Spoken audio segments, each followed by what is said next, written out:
In Fargo, North Dakota, it's the Christmas that almost wasn't. We were saying goodbye to Grandma. Grandma Sheila Lewis was in a coma for 6 weeks due to a rare medical condition. The former daycare provider was totally unresponsive and on life support. Even doctors at the world-renowned Mayo Clinic said there was nothing more they could do. I don't know if my heart could break anymore. Her family brought her home to die. 12 days off life support, no food or water.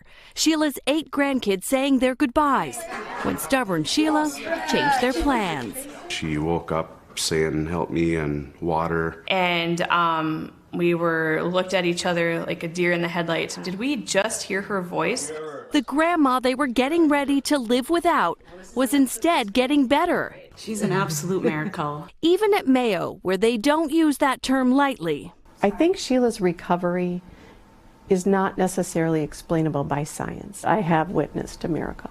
Sheila doesn't remember her time in the coma, but she's starting to hear about some of the promises her family made to her if she would only wake up. One was going to Vegas, and then another one was going to Florida as a family trip. And I don't know, I gotta catch up and find out who else promised different things.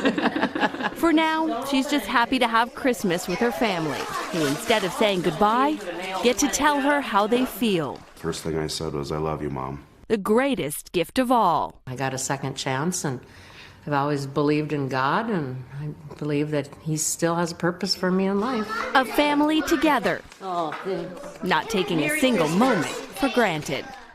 Kristen Dahlgren, NBC News. Hey, NBC News fans, thanks for checking out our YouTube channel. Subscribe by clicking on that button down here and click on any of the videos over here to watch the latest interviews, show highlights, and digital exclusives. Thanks for watching.